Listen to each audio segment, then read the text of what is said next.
نماز کے بارے میں ایک حدیث آتی ہے، میں اس حدیث کو جب پڑھتا ہوں مزہ آ جاتا ہے کہ نبی کریم صلی اللہ علیہ وسلم نے فرمایا کہ تحترقون تحترقون، تم لوگ جل رہے ہوتے ہو۔ اب دیکھیں نبی اکرم صلی اللہ علیہ وسلم کا کلام وہ ہے جو اوتیت جوامع الکلم، مجھے کلام کی جامعیت عطا کی گئی، یعنی تھوڑے الفاظ سے زیادہ مفہوم نکلتا ہے۔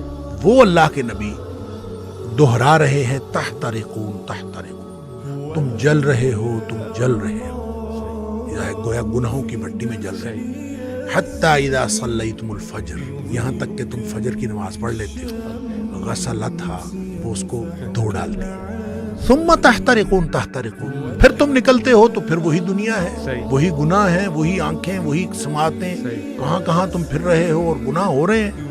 شکر ہے آگے ظہر کی نماز کا وقت آ جاتا ہے۔ حتی اذا صلیتم الظہر غسلتھا، تم ظہر کی نماز پڑھتے ہو، اس کو دھو ڈالتے ہیں۔ یہاں اسی طرح نبی پاک صلی اللہ علیہ وسلم نے پانچوں نمازوں کا ذکر کیا۔ ثم تحترقون تحترقون، پھر تم گناہوں کی بھٹی میں جل رہے ہوتے ہو، آگے نماز آ جاتی ہے، غسلتھا، اس کو دھو ڈالتے ہیں۔ لیکن جب عشاء کی نماز کی بات کی نا تو آپ نے فرمایا کہ حتی اذا صلیتم العشاء غسلتھا، وہ اس کو دھو ڈالتی ہے۔ اس کے بعد آپ نے ثم تحترقون نہیں فرمایا، آپ نے فرمایا تو ثم تنامون، پھر تم سو جاتے ہو، پھر تم سو جاتے ہو۔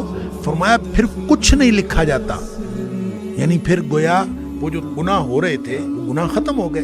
سوئے ہوئے کے آدمی کا تو کچھ نہیں لکھا جاتا، سوئے ہوئے سے قلم اٹھا لیا جاتا، تمہارے اوپر کچھ نہیں لکھا جاتا حتی تستيقظوا، جب تک تم جاگ نہ جاؤ۔ اچھا اس کا مطلب یہ ہے کہ جو نہیں سویا عشاء کے بعد تو وہ تو تحترقون تحترقون ہو جائے گا۔ تو یہاں سے ایک بات، ایک مسئلہ نکلتا ہے کہ ہم جو عشاء کی نماز پڑھ کے جاگتے رہتے ہیں اور 11-12 بجے تک جاگتے رہتے ہیں، وہ ہم گناہوں کو سمیٹتے رہتے ہیں اور غسلتھا کیے بغیر سو جاتے ہیں، اتنا بڑا رسک لیتے ہیں۔ اس لیے نبی پاک صلی اللہ علیہ وسلم نے حضرت ابو ہریرہ رضی اللہ تعالیٰ عنہ کو فرمایا تھا کہ ابو ہریرہ سونے سے پہلے وتر پڑھنا نہ بھولنا۔ یہ جو وتر ہے یہ اصل میں رات کی نماز ہے، یہ عشاء کی نماز نہیں ہے، رات کی نماز ہے۔ تو جس شخص نے تو عشاء کے بعد فوراً سونا ہے وہ تو عشاء کے ساتھ پڑھ لے کہ اس نے سونا ہے اس کے بعد۔ تو جس نے نہیں سونا، رات 11-12 بجے تک جاگنا ہے، تو وہ پھر وتر نہ پڑھے تاکہ وہ اپنے سونے سے پہلے وتر پڑھے۔ وہ جو جتنا کچھ تحترقون ہوا ہو اس کو غسلتھا کر دے اور پھر آدمی سو جائے۔ کیا بات